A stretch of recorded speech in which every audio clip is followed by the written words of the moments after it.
दोस्तों, आज मैं एक नई कहानी शनि की महत्ता, शनि का सबसे ज़्यादा महत्व कैसे है, ये लेके आई हूँ।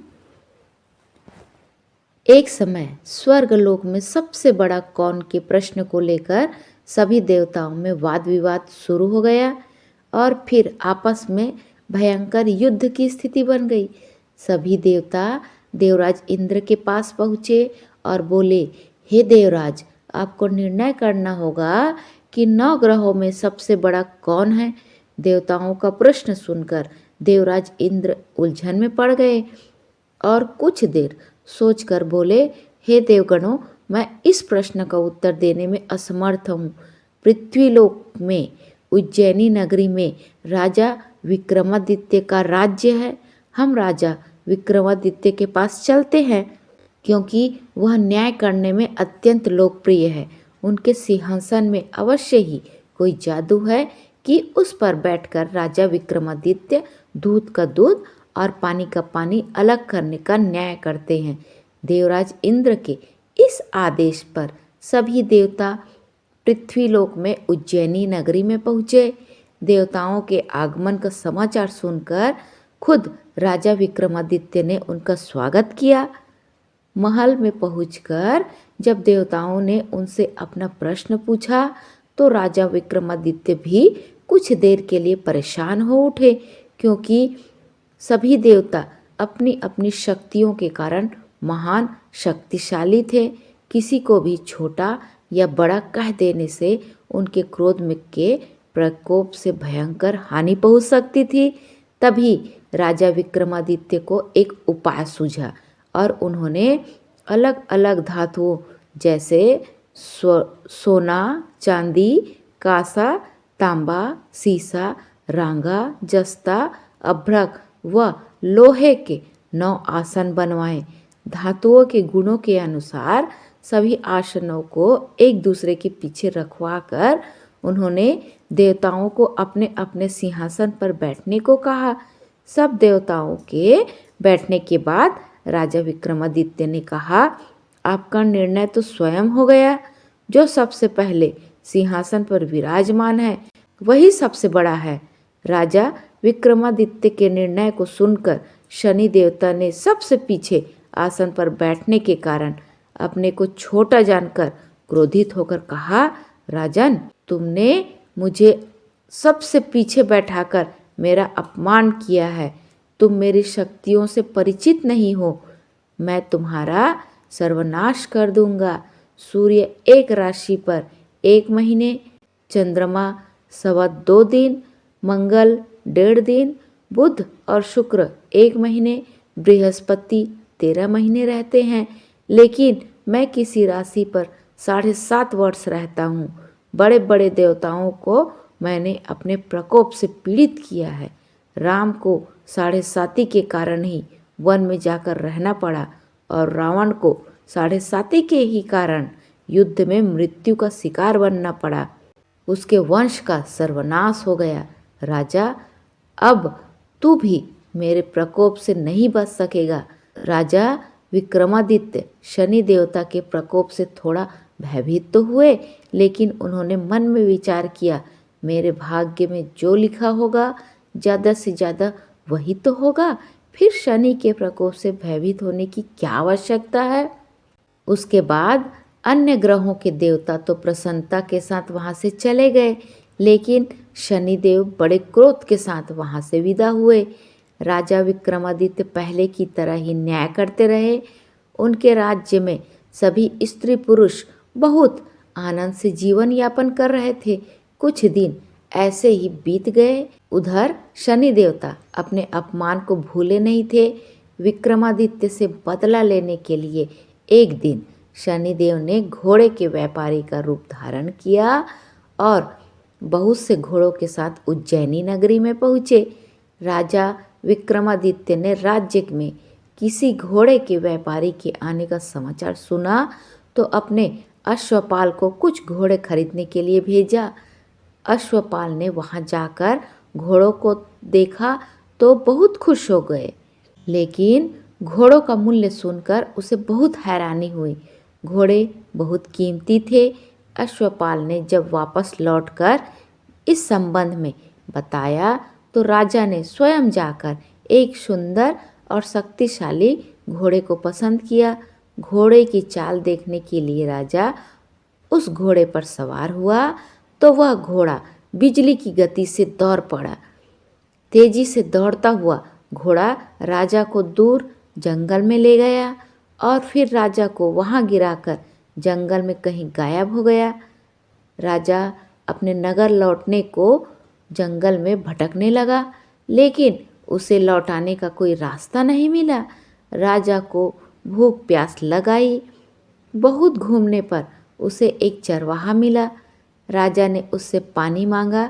पानी पीकर राजा ने उस चरवाहे को अपनी अंगूठी दे दी। फिर उसने रास्ता पूछकर वह जंगल से बाहर निकलकर पास के नगर में पहुंचा। राजा ने एक सेठ की दुकान पर बैठकर कुछ देर आराम किया। उस सेठ ने राजा से बातचीत की तो राजा ने उसे बताया कि मैं उज्जैनी से आया हूँ। राजा के कुछ देर दुकान में बैठने से सेठ जी की बहुत बिक्री हुई। सेठ ने राजा को बहुत भाग्यवान समझा और उसे अपने घर भोजन के लिए ले गया। सेठ के घर में सोने का एक हार खूंटी पर लटका हुआ था। राजा को उस कमरे में अकेला छोड़कर सेठ कुछ देर के लिए बाहर गया। तभी एक आश्चर्यजनक घटना घटी। राजा के देखते देखते सोने के उस हार को खूंटी निगल गई। सेठ ने कमरे में लौटकर हार को गायब देखा तो चोरी का संदेह राजा पर ही किया, क्योंकि उस कमरे में राजा ही अकेला बैठा था। सेठ ने अपने नौकरों से कहा कि इस परदेसी को रस्सियों से बांधकर नगर के राजा के पास ले चलो। राजा ने विक्रमादित्य से हार के बारे में पूछा तो उसने बताया कि उसके देखते ही देखते खूंटी ने हार को निगल लिया था। इस पर राजा ने क्रोधित होकर चोरी करने के अपराध में विक्रमादित्य के हाथ पांव काटने का आदेश दे दिया। राजा विक्रमादित्य के हाथ पांव काटकर उसे नगर की सड़क पर छोड़ दिया गया। कुछ दिन बाद एक तेली उसे उठाकर अपने घर ले गया और उसे अपने कोल्हू पर बैठा दिया। राजा आवाज़ देकर बैलों को हाँकता रहता। इस तरह तेली का बैल चलता रहा और राजा को भोजन मिलता रहा। शनि के प्रकोप की 7.5 पूरी होने पर वर्षा ऋतु प्रारंभ हुई। राजा विक्रमादित्य एक रात मेघमल्हार गा रहे थे कि तभी नगर के राजा की लड़की राजकुमारी मोहिनी रथ पर सवार उस तेली के घर के पास से गुजरी। उसने मेघमल्हार सुना तो उसे बहुत अच्छा लगा और दासी को भेजकर गाने वाले को बुला लाने को कहा। दासी ने लौटकर राजकुमारी को अपंग राजे के बारे में सब कुछ बता दिया। राजकुमार उसके मेघमल्हार पर बहुत मोहित हुई थी। उसने सब कुछ जानकर भी अपंग राजा से विवाह करने का निश्चय कर लिया। राजकुमारी ने अपने माता पिता से जब यह बात कही तो वो हैरान रह गए। राजा को लगा कि उसकी बेटी पागल हो गई है। रानी ने मोहिनी को समझाया, बेटी तेरे भाग्य में तो किसी राजा की रानी होना लिखा है, फिर तू उस अपंग से विवाह करके अपने पांव पर कुल्हाड़ी क्यों मार रही है। राजा ने किसी सुंदर राजकुमार से उसका विवाह करने की बात कही, लेकिन राजकुमारी ने अपनी जिद नहीं छोड़ी। अपनी जिद पूरी कराने के लिए उसने भोजन करना छोड़ दिया और प्राण त्याग देने का निश्चय कर लिया। आखिर राजा रानी को विवश होकर अपंग विक्रमादित्य से राजकुमारी का विवाह करना पड़ा। विवाह के बाद राजा विक्रमादित्य और राजकुमारी तेली के घर में रहने लगे। उसी रात स्वप्न में शनिदेव ने राजा से कहा, राजा तुमने मेरा प्रकोप देख लिया, मैंने तुम्हें अपने अपमान का दंड दिया है। राजा ने शनिदेव से क्षमा करने को कहा और प्रार्थना की, हे शनिदेव आपने जितना दुख मुझे दिया है अन्य किसी को न देना। शनिदेव ने कुछ सोचते हुए कहा, राजा मैं तेरी प्रार्थना स्वीकार करता हूँ।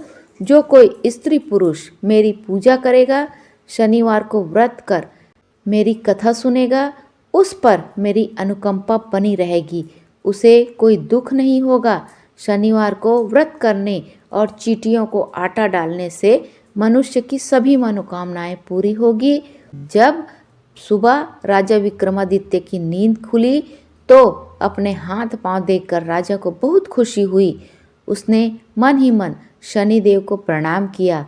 राजकुमारी भी राजा के हाथ पांव सही सलामत देखकर आश्चर्य में डूब गई। तब राजा विक्रमादित्य ने अपना परिचय देते हुए शनिदेव के प्रकोप की सारी कहानी कह सुनाई।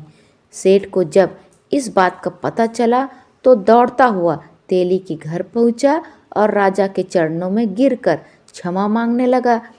राजा ने उसे क्षमा कर दिया, क्योंकि यह सब तो शनिदेव के प्रकोप के कारण हुआ था।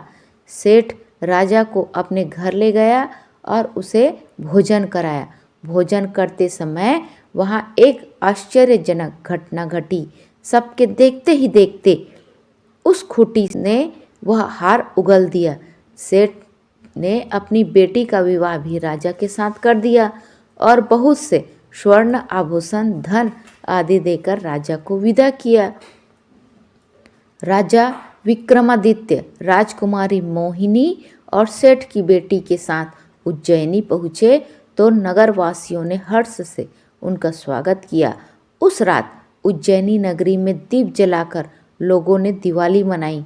अगले दिन राजा विक्रमादित्य ने पूरे राज्य में घोषणा करवाई, शनिदेव सब देवों में सर्वश्रेष्ठ हैं।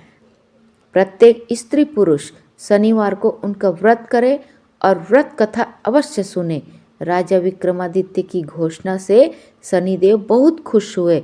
शनिवार का व्रत करने और कथा सुनने के कारण सभी लोगों की मनोकामनाएं शनिदेव की अनुकंपा से पूरी होने लगी। सभी लोग आनंदपूर्वक रहने लगे।